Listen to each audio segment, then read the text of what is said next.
A marriage proposal can seem so sweet, filled with excitement, nerves, and love. A young man dropped to one knee, looked up at his girlfriend with hope, and asked her to be his wife. She accepted with joy. It would have been a perfect romantic moment if, just an hour earlier, the couple had not taken part in a bloody massacre. Viewers of the channel are encouraged to support it by liking the video, trying the new hype feature, leaving a comment, and subscribing for more stories, as this kind of engagement helps the creators. Isabella Gosling was born in 1995 and grew up in Bournemouth, United Kingdom, a coastal resort town where this case unfolded. Very little is known about her early years. She claimed that her mother was extremely cruel, but these accusations were never confirmed. At the age of 7, Isabella was diagnosed with a personality disorder and autism. Autism spectrum disorder appears differently in each person, with varying symptoms, severity, and age of onset. It is a developmental condition linked to atypical brain function and is marked by difficulties in social interaction and communication, along with restricted interests and repetitive behavior. People on the autism spectrum often struggle to connect with others, experience the world in their own way, and may behave in ways that seem unusual to most. They can appear emotionally distant and uninterested in what is happening around them, as if living in a private world. Isabella had major problems with socialization. Making friends was extremely difficult for her, and she felt isolated and lonely in everyday life. Over time, this isolation fueled intense anger. She became bitter, lashed out at those around her, and tended to push people away before they had a chance to hurt her. During her teenage years, Isabella grew into a cold and calculating manipulator. She interacted with classmates only when they could be of use to her, treating people as tools rather than individuals with feelings. Other people's emotions or problems meant nothing to her. She showed no genuine concern for anyone but herself and felt no guilt or remorse for the harm she caused. She lied constantly and moved through life, leaving confusion and damage behind, yet remained completely indifferent to the consequences. In March 2014, when Isabella was 19, she met a 1-year-old man named Philip Nicholson, and from that moment, his life began to unravel. Philip also lived in Bournemouth and was known as one of the kindest and most sincere people anyone could meet. He consistently put others' needs before his own. However, there was another important detail about him. As a child, Philip had been diagnosed with developmental delay, which affected the pace of his emotional development, willpower, and some cognitive skills such as speech, memory, and thinking.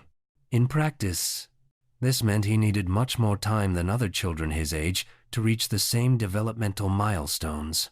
Philip often found it difficult to understand the world around him, which sometimes led him to become either very discouraged or, at other times, overly excited. Even so, his childhood was a happy one. His closest companion was his grandfather, who frequently took him on little trips to show him new places and help him discover the world. Philip was also deeply attached to his parents. He grew up honest, devoted, and trusting, always looking for the good in people and willing to do anything for his family. Yet this openness and innocence made it hard for him to tell the difference between someone who was truly kind and someone only pretending. Because of this, people with bad intentions, like Isabella Gosling, could take advantage of him with ease.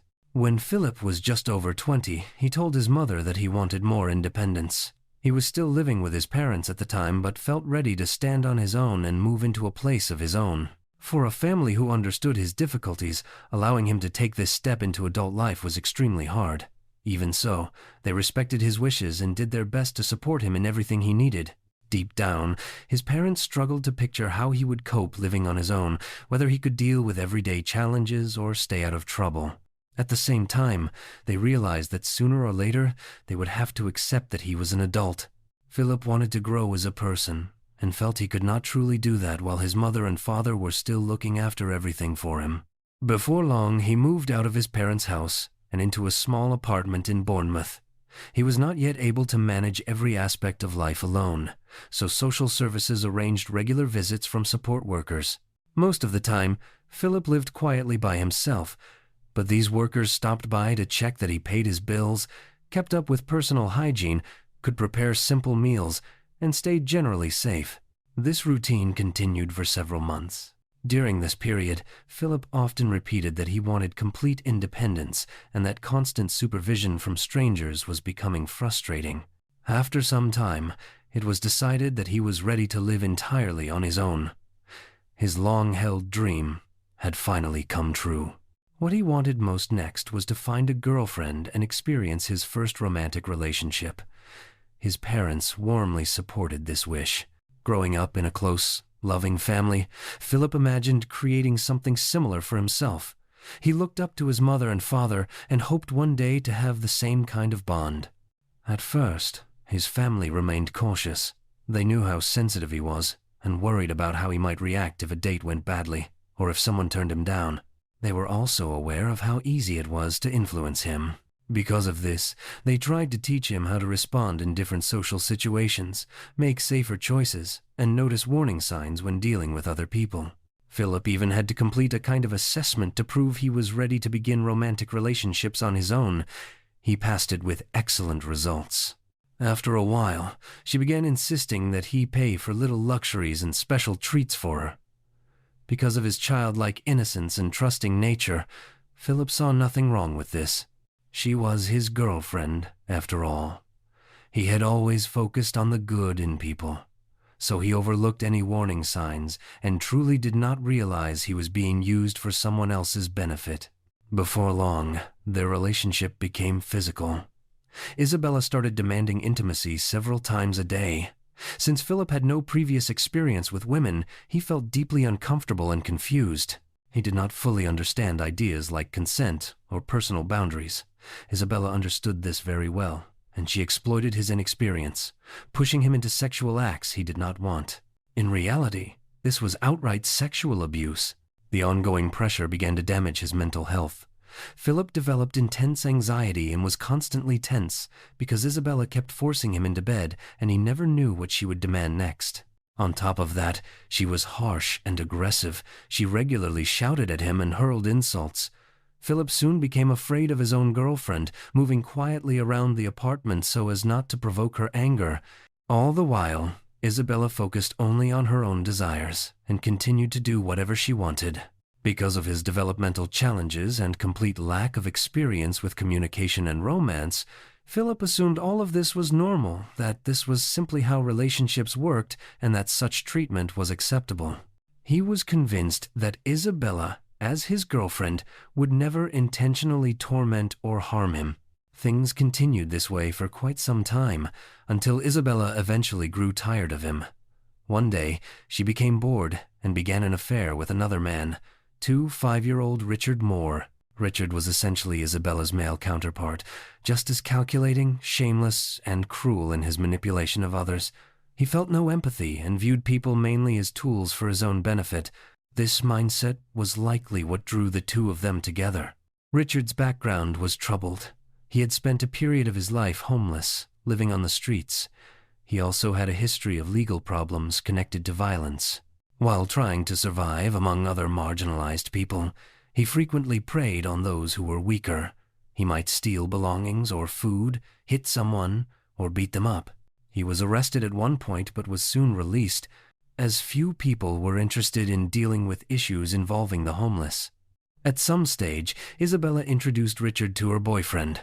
From that moment, the already unhealthy relationship shifted into a twisted love triangle. It is unclear whether Philip fully understood what kind of connection existed between his girlfriend and this new man, but the three of them started spending a great deal of time together. Because of his condition, Philip did not see anything strange about this. He simply viewed Richard as a new friend, even though Richard posed a serious threat to vulnerable people like him, and Isabella was actively exploiting the situation for her own purposes. The more time they all spent together, the more Richard grew resentful and jealous of Isabella's relationship with Philip. However, Isabella constantly reassured Richard that she was only using Philip for his money and had no real feelings for him. She went even further, convincing Richard that they could both benefit from Philip's naivety and spend his money together, and that is exactly what they began to do. To make access to Philip's finances easier, Isabella suggested that they open a joint bank account. She argued that since they were in a sexual relationship, it was almost as if they were husband and wife, so sharing money was only natural. Philip, unsuspecting and eager to believe he was building a future with her, happily agreed and followed all of her suggestions. But this still was not enough for Isabella and Richard. They started taking out several loans in Philip's name, pushing him deeper and deeper into debt. Eventually, Philip's family discovered what was going on. Alarmed, they tried to warn him. They did everything they could to make him see that Isabella was not right for him, that her intentions were harmful, and that she was using and manipulating him. Philip trusted his family, so he decided to end the relationship. He told Isabella that he did not like the way she treated him and that he no longer wanted to be with her. However, as a skilled manipulator, Isabella refused to accept this. She told him outright that he could not leave her because they had been intimate. She twisted the situation, making him believe that it would be unfair and wrong for him to use her innocence and then abandon her. Philip now felt cornered. He was the kind of person who always put other people's comfort above his own well-being. He told his parents that Isabella was his girlfriend and that he wanted to look after her and stay loyal to her. He had watched his father remain devoted to his mother for many years and wanted to behave in the same way. From that point on, Philip's emotional and physical state continued to decline. The strain of his relationship with Isabella soon began to show on Philip's body. He was frequently unwell and steadily losing weight. He stopped eating properly, ignored basic self-care, and no longer bothered to shave. His hair and beard grew wild and untidy. The apartment fell into the same state he stopped cleaning, and the place became filthy and almost unlivable. Eventually, Philip's parents decided they could not stand by any longer. They saw their son physically deteriorating, fading in front of their eyes.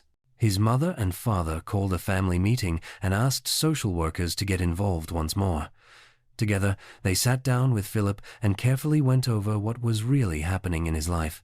It was during this conversation that Philip finally began to understand that not everyone in the world was kind or well-intentioned. His parents seemed at last to reach him. He saw the situation clearly and recognized that Isabella was not good for him at all. In that moment, he resolved to end the relationship. He told Isabella it was over and that they were no longer together. But Isabella had no intention of letting go of the walking cash machine, as she referred to him behind his back. She chose a tactic Philip was completely unprepared for. She claimed she was pregnant with his child and insisted that, because of this, they had to stay together. Philip was left in shock. He had always wanted to be a father. His bond with his own parents was very strong, and he dreamed of having the same kind of closeness with his future child. So when Isabella said she was pregnant, walking away no longer felt like an option. In his mind, they now had a responsibility to try to become a proper family for their baby. With that, Isabella got exactly what she wanted, and Philip found himself trapped in the relationship again. For several more months, this continued. While Philip happily prepared for fatherhood and looked forward to meeting his son or daughter, he fell completely under Isabella's control. He was determined to be the best partner he could be and was ready to spoil her in every way, believing it would help ensure a safe and healthy pregnancy.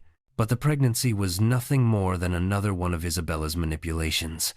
There was no baby at all. The entire story had been invented to keep a man who was willing to spend money on her from leaving. She knew that pretending to be pregnant was the one thing that would make Philip stay. Isabella was not only lying to Philip, she also deceived Richard, who believed the baby was his. He had no idea that the pregnancy was completely fake. In reality, both men were being misled, each convinced that he was the father of a child that did not exist.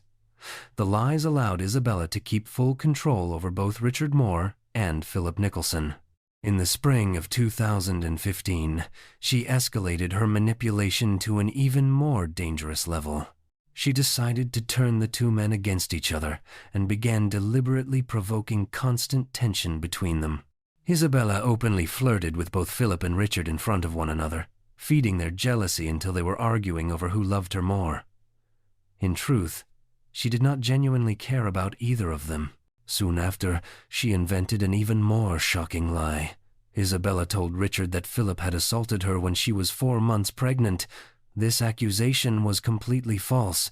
Philip, who believed she was carrying his child, was deeply devoted to her and would never have harmed her. But Isabella claimed that Richard needed to defend her honor, and he fell for this manipulation immediately, eager to take revenge for an attack that had never happened. At first, Richard sent Philip a series of threatening text messages, warning that he would kill him if he did not stay away from Isabella. Then, his threats began to move toward action. On the 4th of May 2015, Philip went on a family trip. He and his relatives visited the Harry Potter studios in London, a day that was meant to be a rare and happy outing for the whole family together. However, throughout the excursion, Philip's phone kept lighting up with one threatening message after another from Richard. The young man spent the entire day clutching his phone, unable to ignore what he was receiving. He kept messaging back and forth, constantly distracted. Philip's parents noticed that he was glued to his phone, as if he no longer enjoyed spending time with them. As the hours passed, their son grew increasingly tense and irritable. His father eventually asked him directly what was going on and who he was texting all the time. Philip, however, pretended nothing serious was happening and brushed the questions aside with jokes. His parents could sense that something was wrong, but chose not to push further. They wanted to respect his privacy, especially because independence was what Philip had always asked for. He was an adult, after all, so they stepped back and stopped pressing him. In reality, Philip was being harassed and threatened by Richard throughout the day. Richard sent message after message, many of them disgusting and cruel. He wrote that Philip was digging his own grave and repeatedly said he would send him to the other side. These threats did not stop after that day. They continued over time. On one occasion, Philip was walking down the street when he saw Richard suddenly appear around a corner. It was not a random encounter. Richard had been waiting for him, planning to attack him right there. Fortunately, Philip spotted him in time, turned around, and ran away. He managed to jump onto a bus and get away, but he was far too frightened to get off. Terrified that Richard might still be nearby or follow him, he stayed on the same route for hours, riding in circles. At one point, Philip was so scared that he wet himself, yet even then he still refused to leave the bus to use the bathroom. Eventually, he called his mother and explained what was happening. She immediately came to his aid, met him, took him home, and helped him clean up. Now that she fully understood the situation, she once again tried to make her son see that Isabella was exploiting his kindness and that the relationship needed to end. Philip went to Isabella and told her that he would still help raise the baby, but he no longer wanted to live with her. Once again, she refused to let him go. Their situation became even more tangled.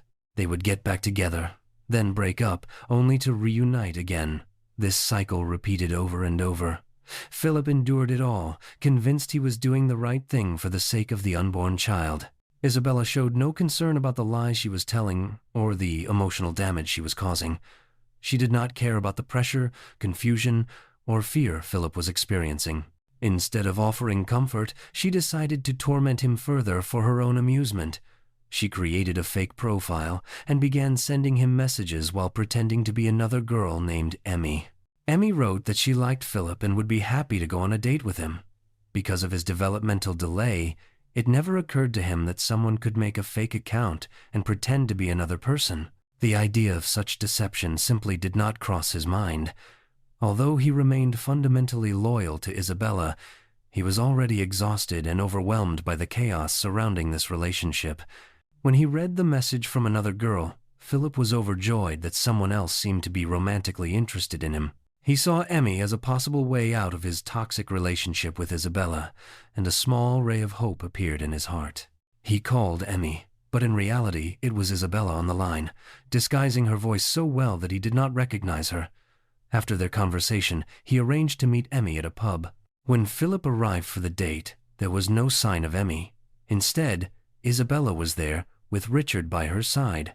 Even then, because of his cognitive limitations, Philip did not realize that Emmy did not exist. He simply assumed that his girlfriend and his friend had shown up at the same place by coincidence. While he felt upset that Emmy had not come, Isabella and Richard secretly laughed at him. They were amused by how easily they could deceive him. To make things worse, they took advantage of the situation and had him buy their drinks all evening. This cruel setup did not happen just once. On several occasions, Emmy arranged to meet Philip and failed to appear, yet Isabella and Richard always happened to be there. Each time, Philip's distress grew.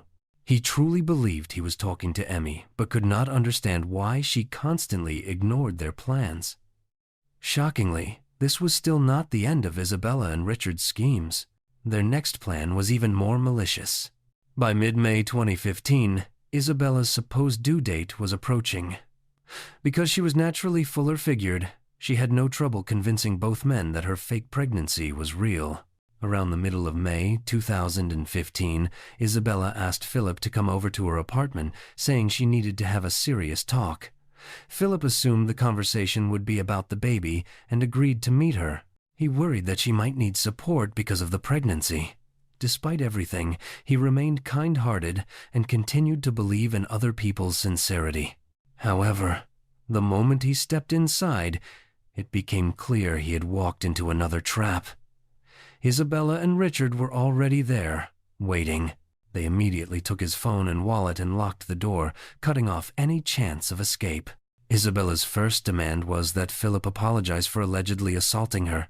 He had no idea what she meant, because he had never hurt her. Normally gentle and compliant, Philip refused this time. He stood firm and would not apologize for something he had not done. Isabella became furious, shouting at him and attacking him. Soon, Richard joined in.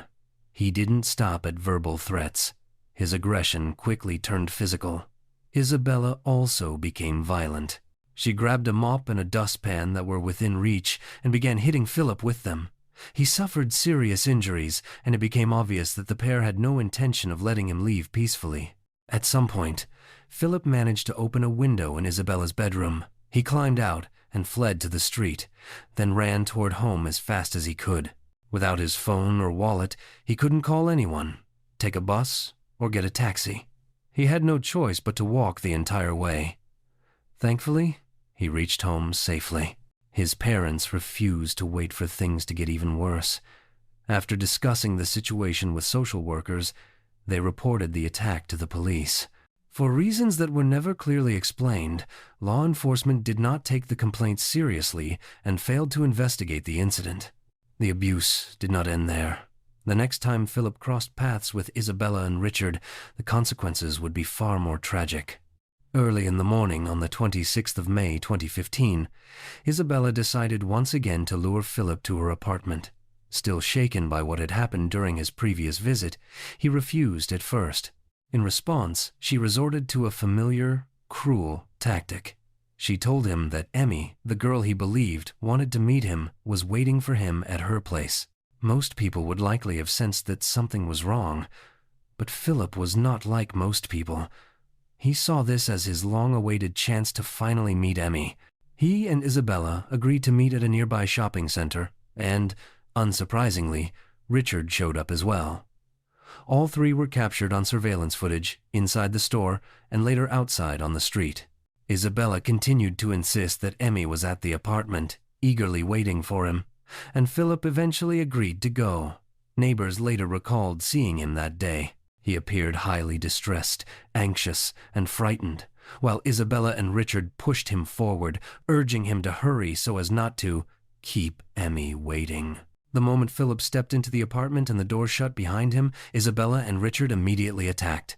Once again, she demanded that he apologize for the so-called assault and insisted she would not let him leave until he said he was sorry. Philip refused to admit to something he had never done, and that refusal became the excuse Richard needed to unleash a vicious beating. Richard already had a history of violence and frequent fights, and now he claimed he was acting to defend the mother of his future child. Whether he truly believed Isabella's story didn't matter, he simply wanted a justification. He threw himself at Philip and began raining punches down on him. Isabella stood by, watching and encouraging him, thrilled at the idea that two men were supposedly fighting over her. In reality, Philip lay helpless on the floor, while Richard stood above him, striking him again and again. Wanting to preserve the moment, Isabella took out her phone and started recording. She filmed the brutal assault, and her voice can be heard in the background, urging Richard to hit harder. She felt no regret and showed not the slightest hint of sympathy for Philip. It did not matter to her that this young man had spent an entire year doing everything he could to keep her happy and comfortable. Out of pure kindness, he had given her love, attention, care, and money. Yet Isabella stood there recording as he was savagely beaten. The video lasted for more than 10 minutes, during which Philip screamed in pain and terror. Throughout the assault, Isabella and Richard kept demanding that he apologize for an attack that had never happened. Even if he had broken down and said the words they wanted to hear, it would not have stopped the violence. They did not need an apology. They needed a pretext to unleash their cruelty on someone vulnerable and defenseless. Eventually, the situation became even more extreme. Richard ran into the kitchen, grabbed a knife, and without hesitation began stabbing Philip again and again. Philip cried out in agony, but his screams only seemed to fuel Richard's rage. Despite the ferocity of the attack, Nicholson remained conscious for some time. At one point, he turned toward Isabella and, looking into the camera with a desperate expression, quietly said that he only wanted to stay friends. Philip lay on the floor, helpless and bleeding. Yet even in those final moments, his intentions were heartbreakingly pure. All he wanted was for them to remain friends. All he asked was for the violence to stop. He had already apologized many times for supposedly upsetting her and begged to be allowed to go home, but his pleas were ignored. Isabella and Richard showed no capacity for empathy. They were unmoved by his suffering. When Philip finally grew quiet, too weak to fight back or even speak, Richard stood over him and continued the torment. He muttered that no one would miss him if he disappeared, that nobody really needed him. At that point, Isabella told Richard to stab Philip one final time, and he did as she said. That last wound was fatal, and in that moment Philip Nicholson's heart stopped. Even after the brutal killing, Isabella continued filming. On the video, she and Richard can be heard calmly discussing what to do with Philip's body. The pair then settled on what they believed was a clever solution. They would stage the scene to look as though Philip had taken his own life. They clearly thought this plan would allow them to walk away without consequences. However, their actions immediately revealed the deception. They left the blood-stained knife, the murder weapon, in the kitchen sink, well away from Philip's body. In any genuine suicide, the knife would have been near the victim, not set aside. After that, Isabella and Richard simply walked out of the apartment without making the slightest effort to clean up. Their DNA and fingerprints were left everywhere, including on the knife itself. It was one of the clumsiest attempts to cover up such a brutal crime. Hand in hand, the pair walked out of the blood-soaked apartment, hugging and holding each other as if nothing had happened. They got on a bus and headed into the city, planning to enjoy a nice day together. Because the murder had taken place early in the morning, the entire day still lay ahead of them. Once they arrived in the city, something even more shocking occurred. Just minutes after taking an innocent man's life, Richard dropped to one knee and proposed to Isabella. For reasons known only to him, he seemed to think this was the perfect moment for such an important gesture. Isabella was delighted and accepted without hesitation. The rest of the day was meant to be their private celebration of the engagement. While the couple reveled in what they saw as their happy ending, they had no idea that the police were already closing in. Only minutes after Philip Nicholson's death, an emergency call had been made, most likely by a neighbor who had heard his screams. When officers arrived at Isabella's apartment, they forced the door open, rushed inside, and were met with a horrifying sight: the lifeless body of a young man. The defensive wounds on his hands and the blood-stained knife left in the kitchen sink made it immediately clear that this was not a self-inflicted injury, but a deliberate, violent attack. Investigators soon checked the building's surveillance footage. The cameras showed Philip, Richard, and Isabella entering Gosling's flat early that morning, yet only 2 people were seen leaving. This alone was enough to make Richard and Isabella the main suspects, and it did not take long for police to locate them. The newly engaged couple was arrested just a few hours after the killing, almost immediately following their twisted celebration. Richard Moore did not try to hide his role in what happened. He admitted his involvement in the murder right away and confessed to his actions. Isabella Gosling, however, had no intention of taking responsibility. She was not about to ruin her life over, as she saw it, some guy. From the beginning, she tried to shift all the blame onto Richard, her own fiancé, the man she had agreed to marry barely half an hour earlier. Isabella told investigators that Philip had come over for a simple, friendly visit, and that everything had been fine until Richard suddenly flew into a rage and stabbed him. She insisted she had been too frightened to step in or stop the attack. When police examined her phone, however, they discovered a 17-minute recording. The footage showed that, although Richard was the one physically stabbing Philip and delivering the fatal blows, Isabella could clearly be heard behind the camera, directing him and pushing him to strike again. That video alone was enough to justify charging Isabella Gosling as well. Unlike Richard, who admitted what he had done, Isabella refused to plead guilty and went to trial. During the hearings, she made a series of bizarre claims in an attempt to excuse her behavior. She said she now saw ghosts and that Philip's spirit had appeared to her, supposedly angry only with Richard and insisting that Isabella was innocent. No one in the courtroom took these stories seriously. It was also during the trial that the truth about the fake pregnancy emerged, and Richard realized he had been manipulated too. In the end, the court found Isabella Gosling guilty of causing the death of Philip Nicholson. She received a life sentence and must serve at least 19 years before she can even be considered for parole. Richard Moore, who admitted what he had done, did not face a full trial. He was also given a life sentence with a minimum term of 22 years in prison. Philip's devastated parents later condemned the poor support their son had received from social services and the police. An official review highlighted many serious failures in how the responsible agencies had protected and cared for Philip. For the Nicholson family, the most painful truth was knowing that their son's death could likely have been avoided. Isabella and Richard had carried out a pointless, brutal crime. They took the life of a gentle, defenseless young man with a kind heart and the purest intentions, someone who believed people were good and only wanted a chance at independence. He wanted friends, love, and a family of his own. Their exact motives were never fully understood. In the end, Isabella and Richard appeared to be nothing more than cruel, empty-hearted individuals who took pleasure in tormenting the vulnerable. There seems to be no other way to interpret what happened.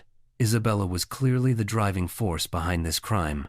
She deliberately turned the two men against each other, inventing a pregnancy and falsely accusing one of them of assault. Richard accepted her lies and believed he was protecting the honor of the supposed mother of his child, though that can never excuse what he did. Without Isabella's influence, Philip would almost certainly still be alive. Despite what Richard told Philip before killing him, that nobody would miss him, that he was not needed, none of it was true. This young man was special, not because of any intellectual ability, but because of his kindness and his pure, unspoiled heart. His life ended far too early. He was only 22 years old. Those who knew him remember Philip as extraordinarily kind, caring, and generous. In contrast, very few people wish to remember Richard and Isabella at all. If you have stayed with this story to the end, you are clearly a dedicated true crime viewer. Consider subscribing to the channel, turning on notifications, and leaving a like to support more stories like this. Until next time.